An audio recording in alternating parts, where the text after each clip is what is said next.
En octubre de 1998, una familia entera desapareció en las montañas de Michoacán, sin dejar rastro alguno. Fue como si la tierra misma los hubiera absorbido. Carmen Hernández, su esposo Roberto y la pequeña Sofía, de apenas 11 años, salieron a realizar una caminata familiar. Y jamás regresaron. Durante más de 2 décadas, este caso permaneció como uno de los enigmas más inquietantes de México. ¿Qué ocurrió realmente en esas montañas silenciosas? ¿Por qué las autoridades nunca lograron encontrar respuestas claras? Y lo más perturbador de todo, ¿qué se ocultaba en las profundidades de la sierra que nadie se atrevió a mirar de frente durante 23 años? Hoy, después de más de 2 décadas de silencio, los secretos enterrados finalmente comienzan a salir a la luz.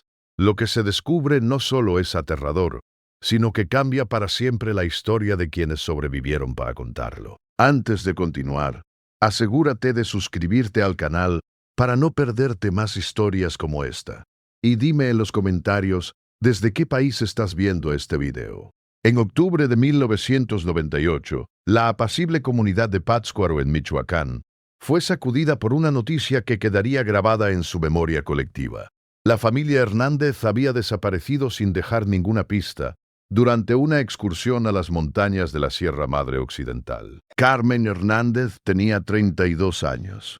Había organizado aquella caminata como una oportunidad para fortalecer los lazos familiares. Después de 2 años de matrimonio con Roberto Vázquez, un hombre de 35 años, que había llegado a su vida en un momento de profunda vulnerabilidad tras enviudar, Carmen sentía que ese viaje era el momento ideal para que su hija Sofía conociera mejor a su padrastro. Sofía tenía 11 años. Estaba llena de entusiasmo, curiosidad y emoción por la aventura que estaba a punto de vivir. La mañana del 15 de octubre, varios vecinos vieron a la familia partir rumbo a las montañas.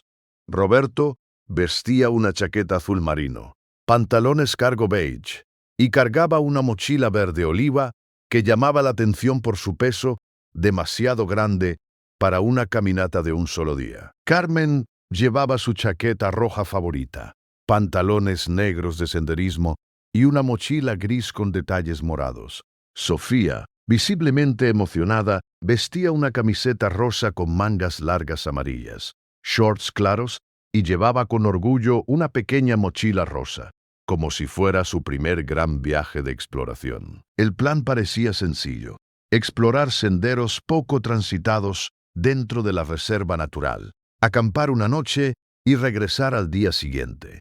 Antes de partir, Carmen dejó una nota en casa de su hermana María, explicando el destino aproximado del viaje. Nada hacía pensar que esa sería la última vez que alguien los vería con vida, juntos. El domingo por la noche, cuando la familia no había regresado, la inquietud comenzó a crecer. Al principio, María intentó convencerse de que tal vez habían decidido extender la excursión. Pero el lunes por la mañana, sin ninguna llamada ni señal, la preocupación se volvió imposible de ignorar. María contactó a las autoridades. El primer reporte fue tomado con ligereza por la policía local, que asumió que la familia simplemente había decidido quedarse más tiempo en la montaña.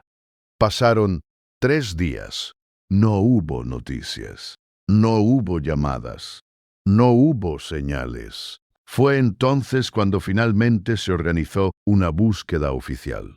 Durante una semana completa, los equipos de rescate recorrieron los senderos más conocidos de la montaña. Encontraron indicios de que la familia había estado en la zona, restos de una fogata en un área autorizada para acampar y huellas que se dirigían hacia senderos menos transitados. Pero después de eso, nada.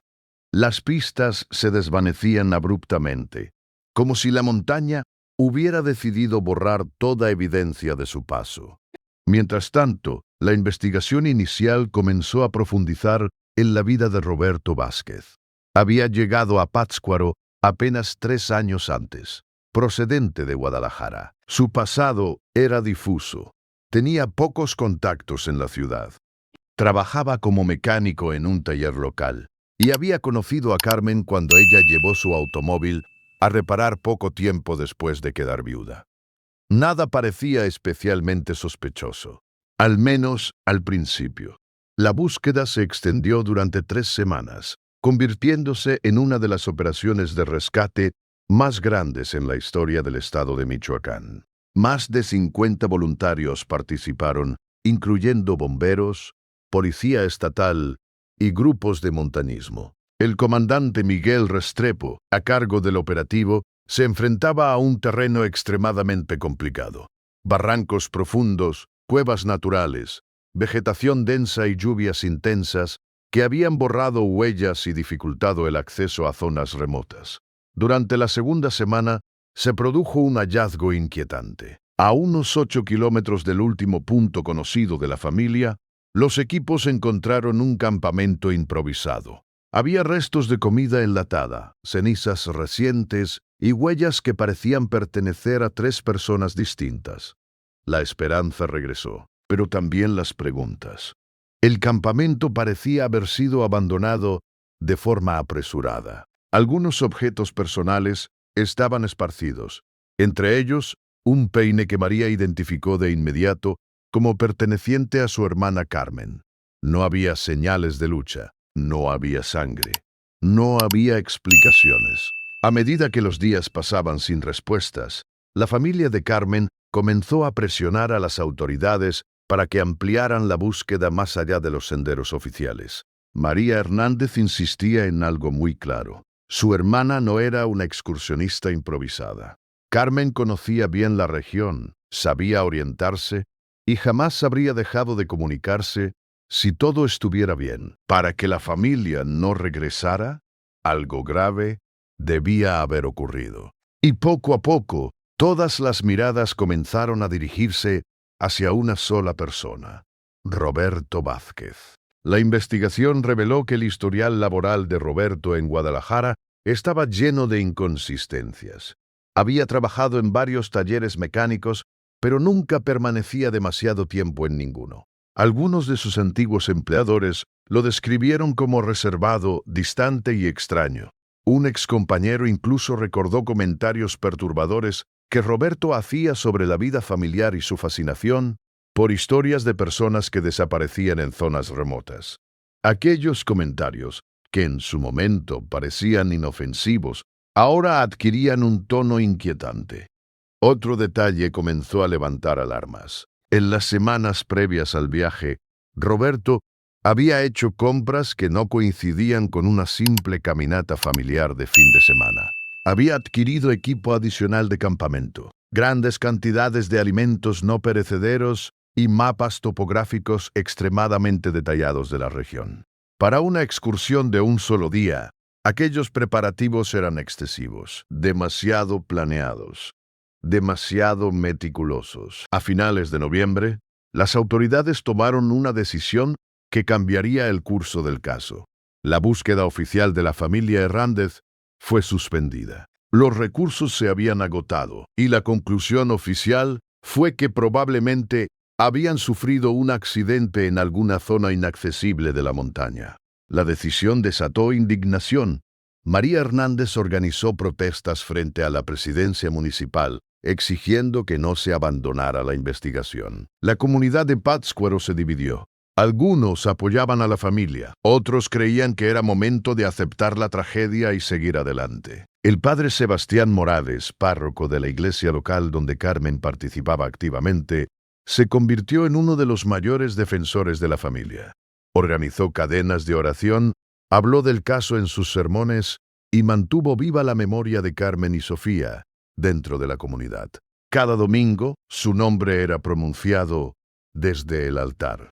Para muchos, su insistencia era incómoda. Para otros, era la única voz que se negaba a permitir que el caso cayera en el olvido. Mientras tanto, seguían saliendo a la luz datos inquietantes sobre Roberto. La policía descubrió que había visitado con frecuencia la biblioteca municipal en los meses previos al viaje. Consultaba libros sobre supervivencia extrema, mapas históricos y registros de cuevas naturales de la región. La bibliotecaria recordó que hacía preguntas muy específicas sobre refugios abandonados y zonas casi imposibles de rastrear.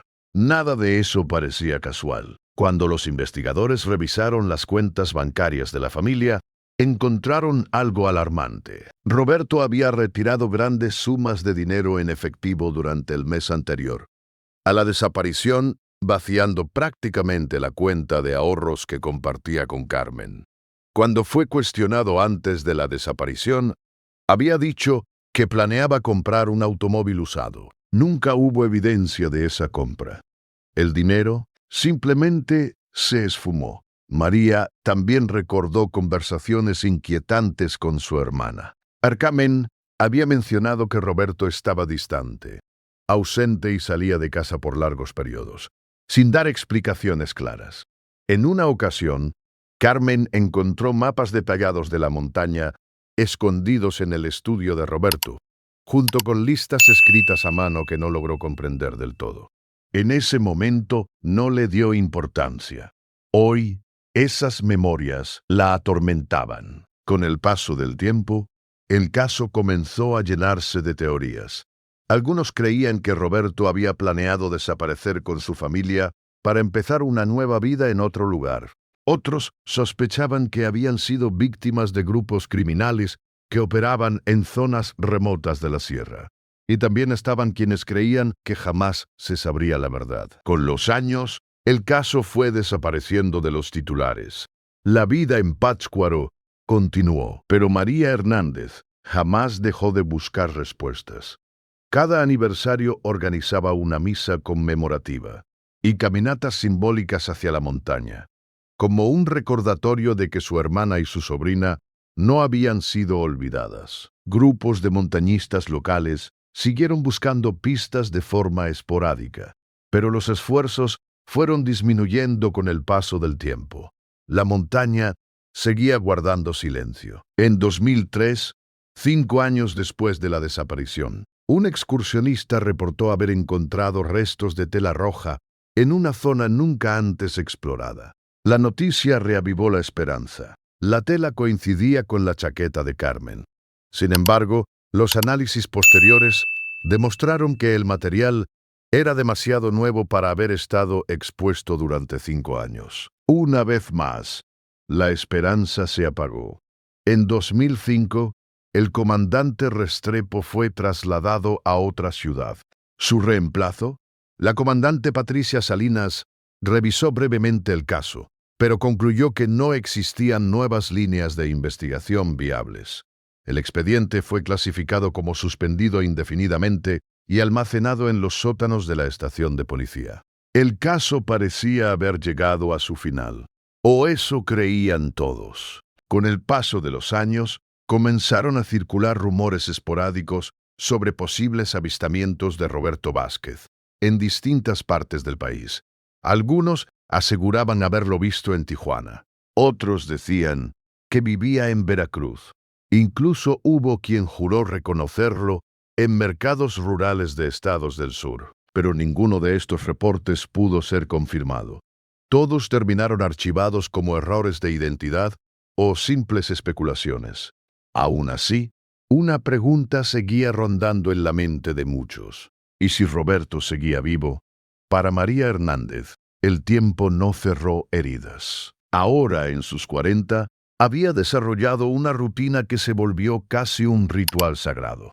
Cada domingo, después de misa, caminaba hasta el punto donde la carretera principal se bifurcaba hacia las montañas. Allí permanecía durante largos minutos, observando las cumbres a lo lejos, como si en cualquier momento su hermana y su sobrina pudieran aparecer descendiendo por los senderos. Nunca dejó de esperar.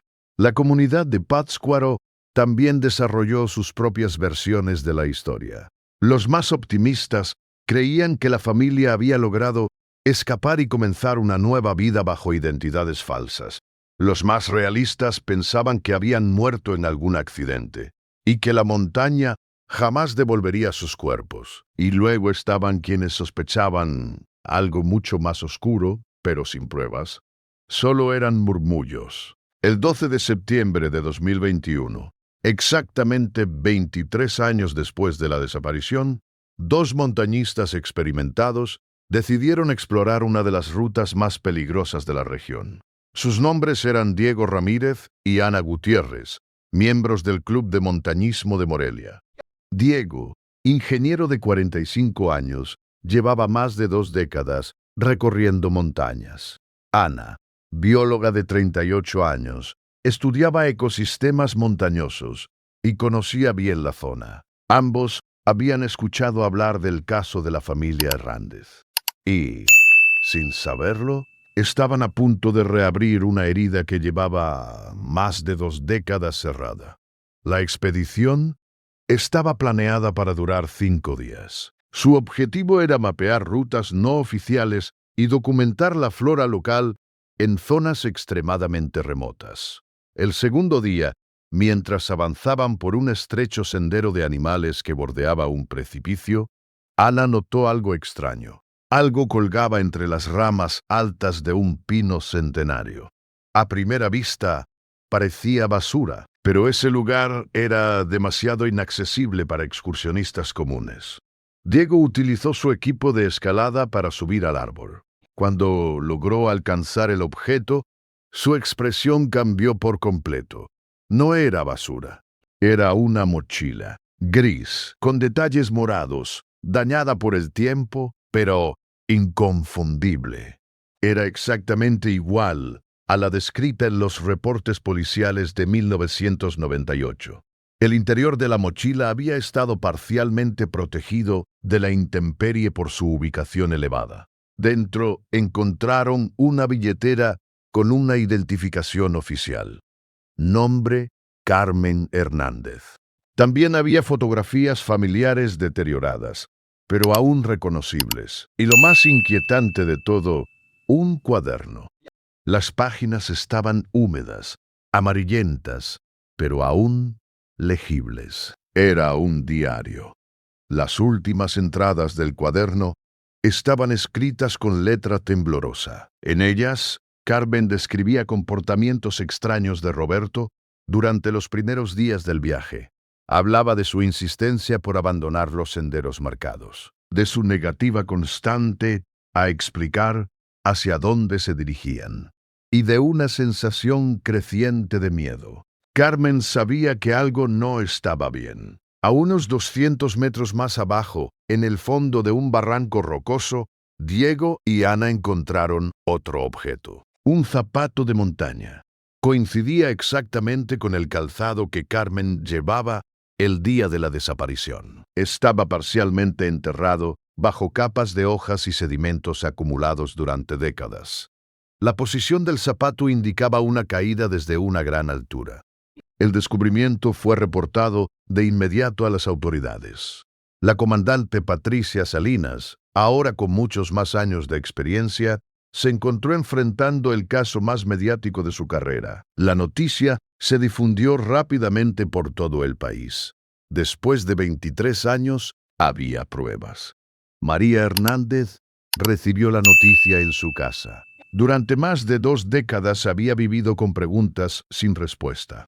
Ahora, por primera vez, existía evidencia tangible de lo ocurrido con su hermana. El dolor regresó, pero también la esperanza. La esperanza de conocer, al fin, la verdad. Tras el hallazgo realizado por Diego y Ana, la Fiscalía General del Estado no tuvo otra opción que actuar. El caso de la familia Hernández fue reabierto oficialmente. Para muchos investigadores jóvenes, aquel expediente era solo un nombre olvidado en los archivos. Para otros, especialmente los más veteranos, era una herida que nunca había terminado de cerrar. El fiscal asignado fue Eduardo Morales, un especialista en casos fríos que además tenía un vínculo personal con la historia. Era primo del fallecido padre Sebastián Morales, el sacerdote que durante años había defendido públicamente a la familia. Para él, este caso no era solo trabajo, era una deuda pendiente. La primera orden del fiscal Morales fue clara: organizar una expedición forense completa al lugar del hallazgo. Esta vez, la tecnología jugaba a favor de la investigación. Drones equipados con cámaras de alta resolución comenzaron a mapear la zona desde el aire. Detectores de metales rastrearon cada centímetro del terreno. Equipos especializados recolectaron cualquier rastro biológico que hubiera sobrevivido al paso del tiempo. Nada quedaría sin revisar. Durante la primera semana de excavación, comenzaron a aparecer más evidencias. Monedas fechadas en 1998. Fragmentos de tela que coincidían con la ropa que Carmen llevaba el día del viaje. Restos de lo que parecía ser una cámara fotográfica desechable. Cada objeto confirmaba una sola cosa. La familia había estado allí y no se habían ido por voluntad propia. El cuaderno encontrado en la mochila fue analizado con extremo cuidado. Sus páginas revelaban una historia aterradora. Carmen describía cómo Roberto había comenzado a comportarse de manera errática. Explosiones de ira sin motivo aparente, una obsesión enfermiza por encontrar un punto específico de la montaña y una insistencia constante en mantenerse alejados de cualquier rastro humano.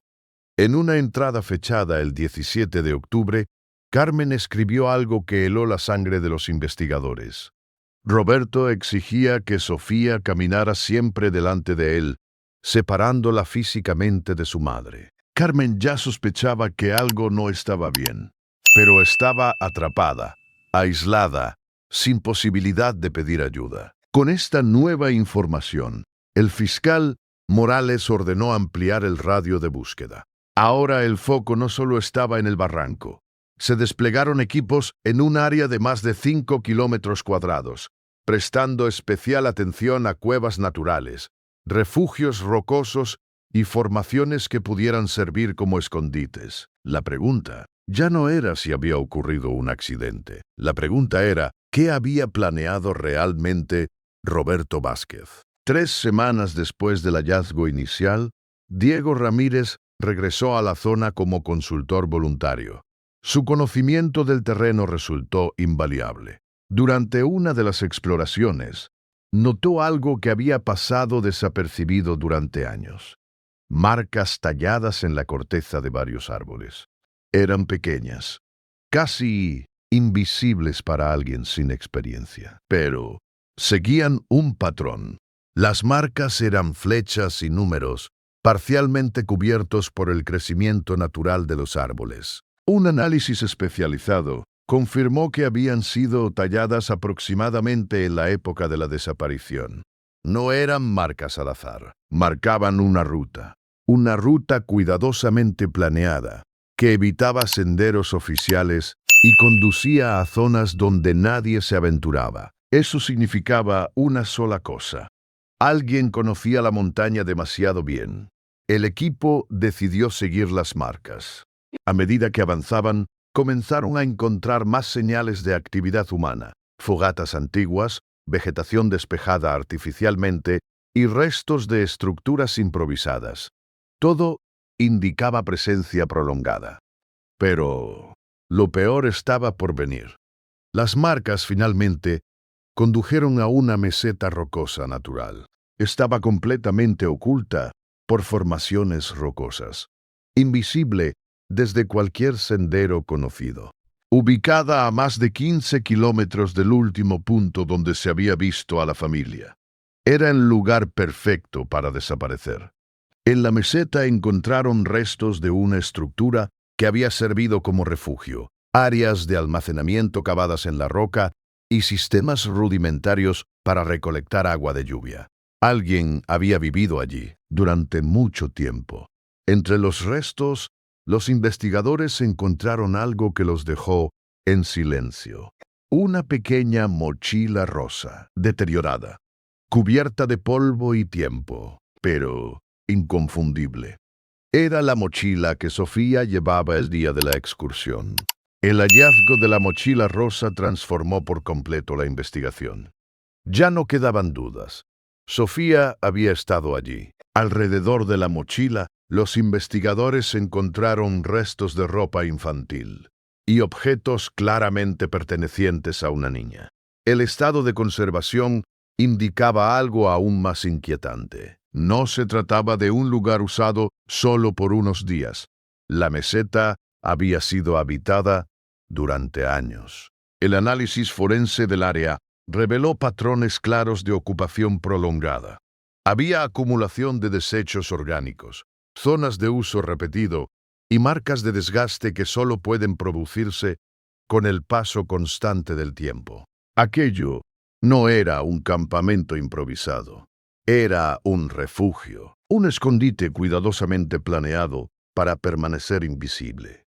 Mientras examinaban las paredes rocosas de la meseta, los especialistas hicieron un descubrimiento que dejó a todos sin palabras. Dibujos infantiles. Estaban hechos con carbón y piedras oscuras.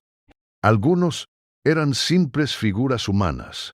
Otros mostraban montañas, barrancos y escenas que transmitían miedo. Pero lo más impactante fue que algunos dibujos incluían fechas que se extendían varios años después de 1998. Eso solo podía significar una cosa. Sofía había sobrevivido. Los dibujos más antiguos eran simples, propios de una niña pequeña. Los más recientes mostraban mayor detalle, proporción y complejidad. La evolución artística indicaba crecimiento.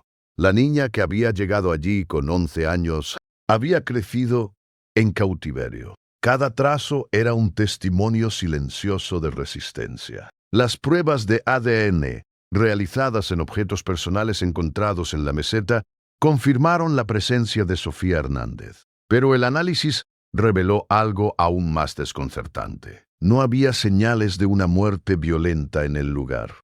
No había restos óseos recientes. Y lo más importante, los patrones indicaban que Sofía había abandonado la meseta por sus propios medios. No hubo lucha, no hubo arrastre, no hubo sangre. Ella había escapado. La investigación tomó un giro inesperado. Si Sofía había sobrevivido, ¿dónde estaba ahora? El caso dejó de ser solo una investigación de desaparición. Ahora era una búsqueda nacional. Las autoridades ampliaron la investigación a nivel nacional. Se revisaron bases de datos de personas desaparecidas, registros hospitalarios, documentos de identidad y programas de asistencia social. Cualquier mujer que pudiera coincidir con la edad que Sofía tendría ahora fue considerada. Mientras tanto, el equipo forense continuó examinando la meseta. Entre los restos se encontraron envases de alimentos, latas y materiales que revelaban un patrón perturbador. Roberto había salido periódicamente a pueblos cercanos para abastecerse. Utilizaba rutas no oficiales, las mismas que había marcado en los árboles. Entraba y salía de la montaña, sin ser visto, durante años. En grietas rocosas se hallaron fragmentos de un cuaderno distinto al de Carmen. Era el diario personal de Roberto Vázquez. Las páginas describían una mente profundamente perturbada. Roberto justificaba sus acciones, convencido de que estaba protegiendo a Sofía de un mundo que él consideraba corrupto y peligroso. En sus escritos, la realidad estaba distorsionada. Él no se veía como un criminal, se veía como un salvador. Los fragmentos del diario también revelaban la verdad más temida. Roberto había planeado la desaparición durante meses. Había estudiado la montaña, preparado la meseta y marcado rutas secretas. Y cuando Carmen comenzó a sospechar, la eliminó. La empujó por el precipicio. Todo estaba escrito, sin remordimiento. La investigación ahora tenía dos metas urgentes. 1. Encontrar a Sofía, que podía estar viva en algún lugar del país. 2. Localizar a Roberto Vázquez, un hombre que había logrado esconder uno de los crímenes más elaborados de la historia reciente. El tiempo ya no jugaba a favor de nadie, pero la verdad estaba cada vez más cerca. Mientras la búsqueda de Sofía se extendía A nivel nacional, un detalle aparentemente menor llamó la atención de los investigadores. Durante los últimos 5 años, las cámaras de seguridad del cementerio de Pátzcuaro, instaladas recientemente, habían registrado la presencia de una mujer joven que visitaba con regularidad una tumba en particular, la tumba de Carmen Hernández. Siempre iba sola. Nunca hablaba con nadie. Permanecía en silencio durante largos minutos y luego se marchaba. Los registros mostraban que la mujer tenía aproximadamente 28 años. Esa edad coincidía de forma inquietante con la que Sofía tendría en la actualidad. El fiscal Morales decidió actuar con extrema cautela. Si aquella mujer era realmente Sofía, no podía tratarse como una sospechosa, sino como una posible víctima que había sobrevivido a algo inimaginable. El 15 de octubre de 2021, exactamente 23 años después de la desaparición, la mujer volvió al cementerio.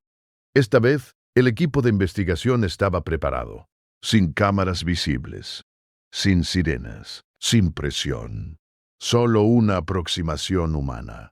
Cuando los investigadores hablaron con ella, la mujer se identificó como Elena Morales. Ese no era su nombre real. Era un nombre que había adoptado después de huir de la montaña en 2008, cuando tenía 21 años. Después de unos minutos de conversación, Elena rompió en llanto. Y entonces dijo algo que detuvo el tiempo. Yo soy Sofía Hernández. Después de 23 años de silencio, Sofía estaba viva. Había vivido los últimos 13 años en la Ciudad de México trabajando como terapeuta de arte y ayudando a otras personas que, como ella, habían sobrevivido a traumas profundos. Había ocultado su verdadera identidad por miedo. Miedo a Roberto. Miedo a ser encontrada. Miedo a revivir todo. El testimonio de Sofía reveló la dimensión real del horror. Roberto asesinó a su madre el segundo día del viaje. Carmen comenzó a cuestionarlo cuando se alejaban demasiado de los senderos marcados. Discutieron y él la empujó por el precipicio.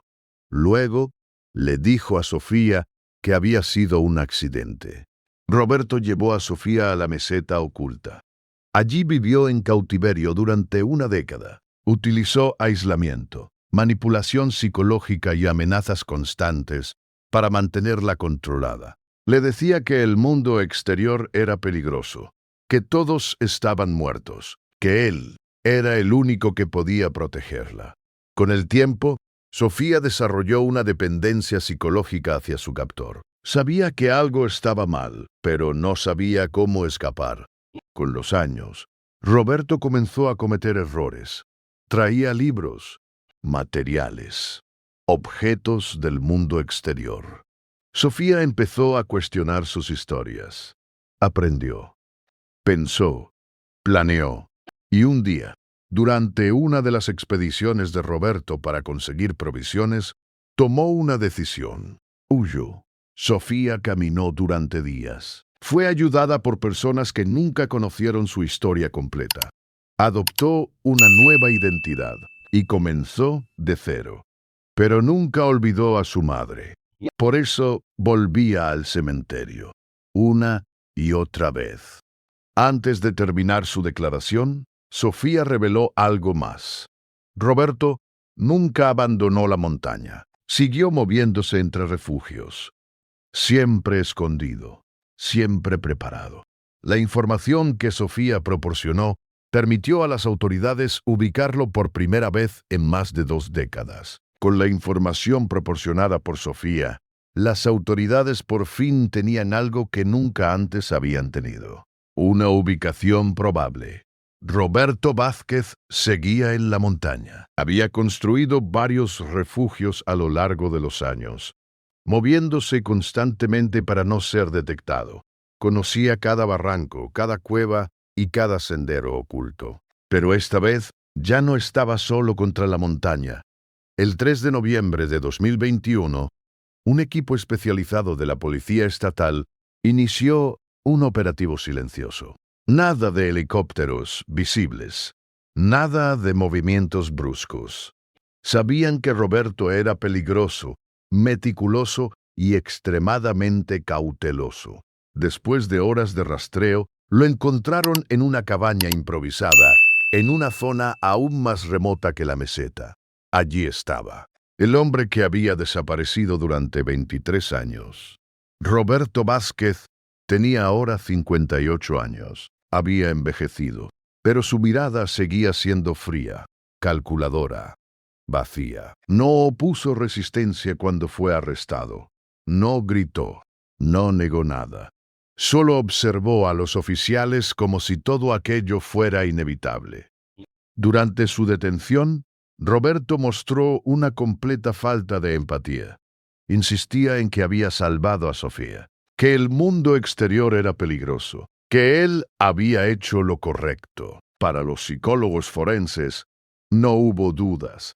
Estaban frente a un sociópata. El juicio de Roberto Vázquez se convirtió en un evento mediático nacional. Cámaras, titulares, debates. Pero nada fue tan impactante como el testimonio de Sofía. Sofía Hernández decidió recuperar su nombre real. Con una fortaleza que pocos esperaban, relató cada detalle de su cautiverio, el asesinato de su madre, los años de encierro, la manipulación psicológica, el miedo constante. Su testimonio fue clave. Roberto Vázquez fue declarado culpable de asesinato, secuestro, abuso sexual, privación ilegítima de la libertad. La sentencia fue clara: cadena perpetua sin posibilidad de libertad condicional. El caso quedó oficialmente cerrado. Para María Hernández, el final del juicio trajo emociones encontradas.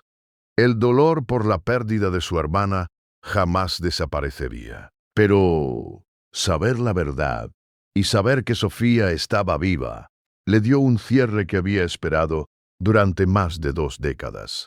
Sofía comenzó un largo proceso de sanación. Con apoyo psicológico especializado, empezó a reconstruir su identidad y a reconectar con su familia biológica. Su trabajo como terapeuta de arte adquirió un nuevo significado. Ahora ayudaba a otros supervivientes, desde su propia experiencia. La historia de la familia Hernández se convirtió en un caso de estudio a nivel nacional. Las autoridades revisaron protocolos de búsqueda en zonas montañosas. Se implementaron nuevas tecnologías. Se corrigieron errores del pasado. La montaña ya no volvería a guardar secretos tan fácilmente. Para la comunidad de Pátzcuaro, la verdad fue dolorosa, pero liberadora. Durante 23 años vivieron entre rumores y especulaciones. Ahora, por fin, sabían qué había ocurrido. La montaña había hablado. Sofía Hernández sobrevivió a algo que habría destruido a muchas personas. Su valentía no solo trajo justicia para su madre, sino paz para toda una comunidad. Su historia es un recordatorio de la resistencia humana y del poder de la verdad, incluso cuando tarda décadas en salir a la luz. Si llegaste hasta aquí, gracias por acompañarnos hasta el final de esta historia. Si quieres ver más casos como este, suscríbete al canal, activa la campanita y deja tu like para apoyar este contenido. Cuéntame en los comentarios, ¿crees que este caso pudo haberse resuelto antes? Nos vemos en el próximo video.